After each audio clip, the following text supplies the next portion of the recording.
হে তো বাবু খেতে বসেছে। হ্যাঁ বাবু সালমা এসছে। হ্যাঁ দিদি কোথায় এসেছিল নাকি? আমি প্রতিদিন বাবুকে বলি তোমার খেলে আসার কথা। হ্যাঁ বাবু আসতে চায় না। তুমি একা একা চলে এসে খুব ভালো করেছো। কি ব্যাপার সালমা, তুমি হঠাৎ করে আমাদের বাড়িতে? হ্যাঁ আমাদের গ্রামে কাউকে অ্যারেস্ট করতে এসে নাকি? হ্যাঁ তোমাকে। তোমার না সবসময় আর কি মারা। চলো ঘরে চলো। পারফেক্ট। কি আর অভিনয় করতে হবে না, তোমার মুখোশ খুলে গেছে। You are under arrest.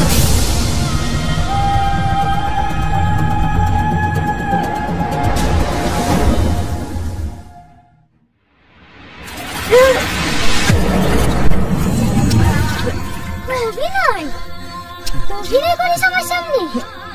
তোর এখান থেকে এতগুলো টাকা ট্রান্সফার হয়েছে আর তুই কিচ্ছু জানিস না? সত্যি বলছি, তুমি বিশ্বাস করো আমি এইসবের কিচ্ছু জানিনি।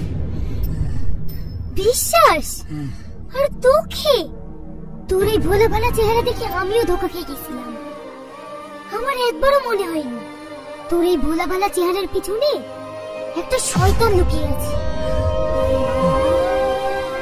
এখনো ভালো ভালো বলছি, সত্যিটা বলে দে, নাহলে তোকে ফাঁসির হাত থেকে কেউ বাঁচাতে পারবে না। আমি তোমাকে কতবার বলবো আমি এইসবের কিচ্ছু জানিনি, আমি কারোর টাকা নিইনি। আবার মিথ্যে কথা।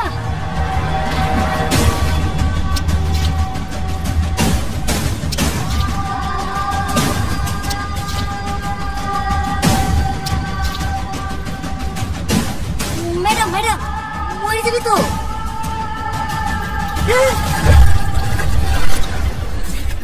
কষ্ট হয়েছে? এর থেকে বেশি কষ্ট ওই সাধারণ মানুষগুলা পেয়েছে। অনেকের মা বিনা চিকিৎসায় মারা গিয়েছে, আবার টাকার অভাবে অনেকের বোনের বিয়েও হয়নি। এই সব কিছুর জন্য দায়ী তুই।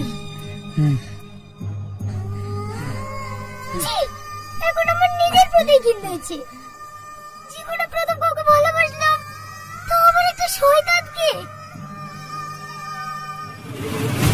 শাহিন, যতক্ষণ পর্যন্ত ও নিজের দোষ স্বীকার না করছে ততক্ষণ পর্যন্ত ওকে মারো। ঠিক আছে ম্যাম।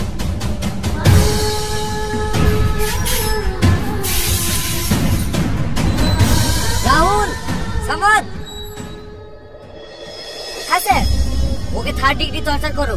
ওর মুখ থেকে কিছু বেরোলেই আমাকে ইনফর্ম করবে। ঠিক আছে স্যার।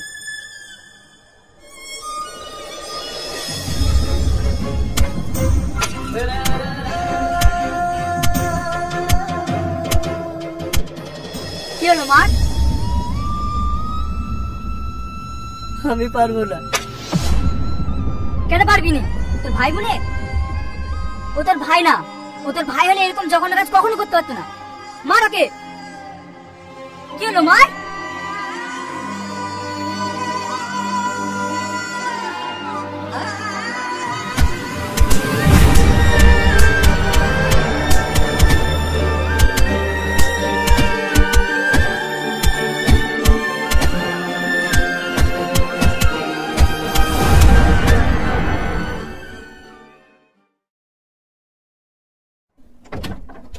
ম্যাডাম টনির মধ্যে দেখা করতে এসছে।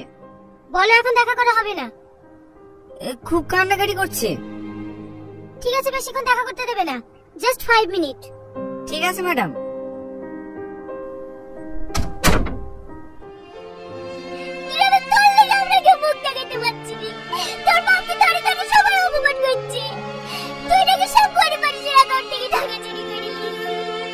সত্যি করে বল না বাপ, তুই ওসব কিছু করিসনি তো? তুমি বিশ্বাস করো মা, আমাকে মিথ্যা ফাঁসানো হয়েছে। আমি এসব কিচ্ছু করিনি। আর কেউ না জানো, তুমি তো আমাকে জানো। তোর কিচ্ছু হবে না। আমার যে হাতের মালা দুটো ছিল সেই দুটো বেঁচে তোর আব্বাকে উকিলের কাছে পাঠিয়েছি। এই সপ্তাহের মধ্যে তোকে ছাড় করে নিয়ে যাবো। চলেন চলেন, টাইম শেষ হয়ে গেছে। তুই কেন চিন্তা করিস না বন্ধু, সব ঠিক হয়ে যাবে।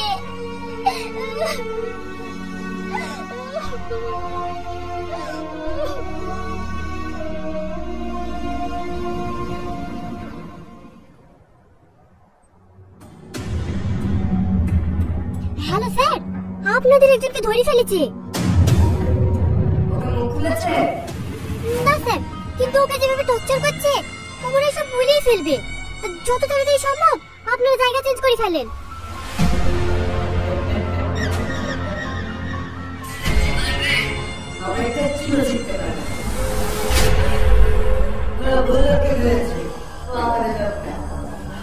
মানে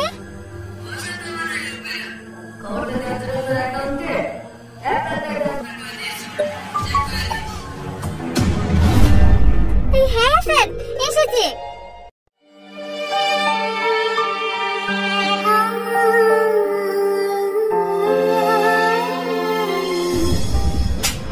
মেয়েদের গিফট চেক করা জানিয়ে যা। ওর বাবা যে কত বড় নেতা হয়েছে তা আমি দেখছি। চলো। আচ্ছা সালমা, তুমি তো পুলিশ, আমি যদি কোনোদিন কোনো অন্যায় করে ফেলি তুমি আমার গায়ে হাত তুলবা? হ্যাঁ, তীরে টাঙি পেটাবো।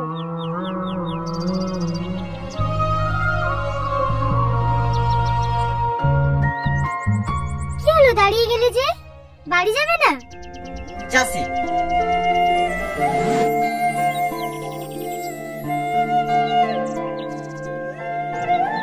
আমার বিশ্বাস আমার টনি কোনো অন্যায় কাজ করতেই পারে না।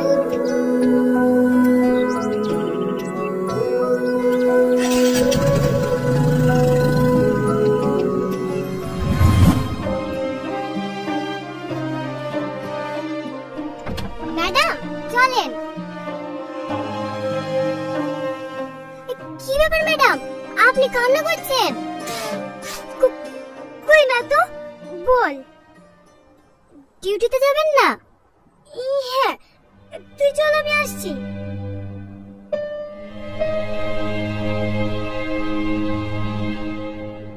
ম্যাডাম, আপনি এখনো খাবার খাননি? না, ভালো লাগছে না।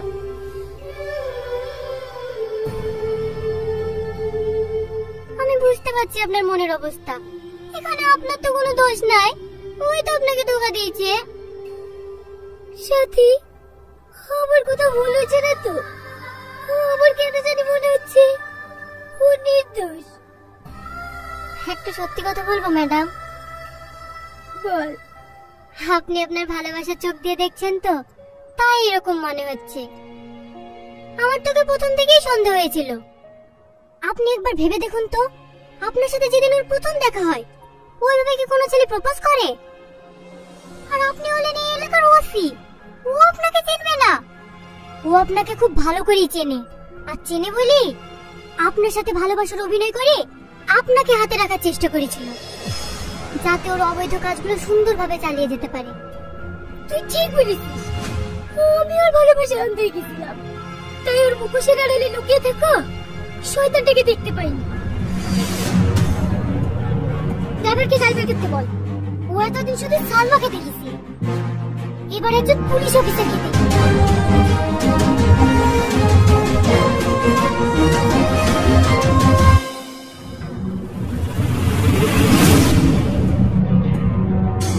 বস, ব্যাংকের লোক নিয়ে চলে এসেছি। কালকের মধ্যে আমার একটা কারেন্ট অ্যাকাউন্ট লাগবে। কালকের মধ্যে? হ্যাঁ, কালকের মধ্যে। ঠিক আছে স্যার, হয়ে যাবে।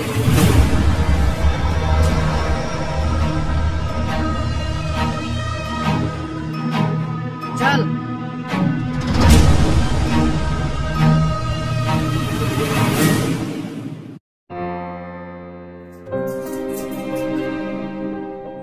লেউসটা খেলে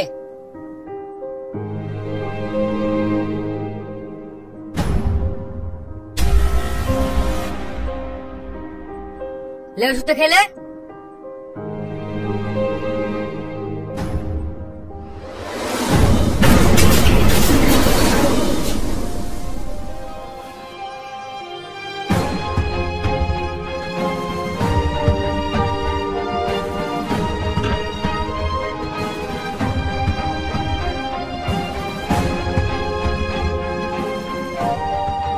লেউসটা খেলে মুখ খুলেছে? না ম্যাডাম, কাল থেকে কিছু খাওয়া দাওয়া করেনি তো, তার উপর আবার প্রচুর টর্চার করা হয়েছে, অজ্ঞান হয়ে গেছিল। হাসপাতাল থেকে এক্ষুনি ট্রিটমেন্ট করে নিয়ে আসলাম। ডাক্তার ওষুধ দিয়েছে, সেগুলোও খেতে যাচ্ছে না। ঠিক আছে, তোমরা বাইরে যাও, আমি দেখছি।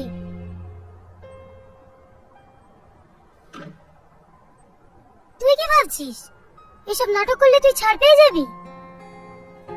আমি নাটক করছি না সালমা, তোমরা যদি আমাকে মেরেও ফেলো না, তবু আমি শুধু একটা কথাই বলবো, আমি এসব কিচ্ছু জানিনি।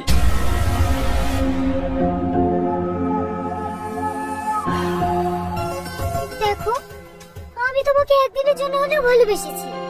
তুমি এভাবে পড়ে পড়ে মার খাচ্ছ, কষ্ট পাচ্ছ, আমার খারাপ লাগছে না বলো? তোমার অ্যাকাউন্ট থেকে এতগুলো টাকা ট্রান্সফার হয়েছে, তার সমস্ত এভিডেন্স আমাদের কাছে আছে। তোমার বাঁচানোর কোনো উপায় নাই। তাই তোমাকে বলছি, তোমার সাথে কারা কারা ছিল নামগুলো করে দাও। আমি তোমাকে কথা দিছি, ফাঁসির হাত থেকে আমি তোমাকে বাঁচাবো।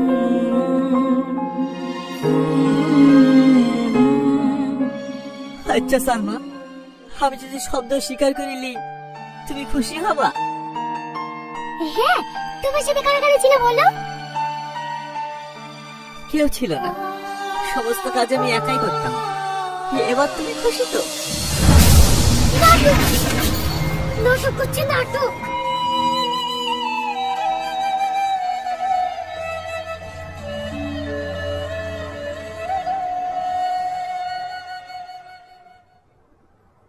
আজ 2 দিন হয়ে গেল, ও আর মুখ খুলবে বলে মনে হয় না। যা এভিডেন্স আছে সেগুলো নিয়ে কাল কোর্টে চালান করে দাও। ঠিক আছে ম্যাডাম। ম্যাডাম ম্যাডাম, আবারও স্ক্যাম। মানে? এই মেয়েটার অ্যাকাউন্ট থেকে 3 লাখ টাকা চুরি হয়ে গেছে। কখন? এই তো 1 ঘন্টা আগে একটা ওদের নাম্বার থেকে আমার মোবাইলে ফোন এসেছিল। আমার অ্যাকাউন্টে 3 লাখ টাকা ছিল, সব খেয়ে নিছে। টনি তো লোকাপি, তাহলে স্ক্যাম করলো কি? শাহিন, অ্যাকাউন্ট ডিটেইলস চেক করো তো। হ্যাঁ ম্যাডাম, আপনার অ্যাকাউন্ট নাম্বারটা বলুন। এই দেখেন, এইখানে লেখা আছে।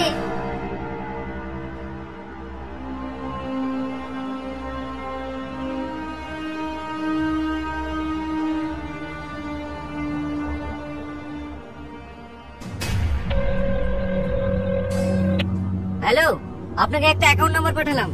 এই অ্যাকাউন্ট থেকে অ্যাকাউন্টে 3 লক্ষ টাকা ট্রান্সফার হয়েছে। যে অ্যাকাউন্টে ট্রান্সফার হয়েছে তার ডিটেইলসটা তাড়াতাড়ি পাঠান। ঠিক আছে স্যার, পাঠাচ্ছি।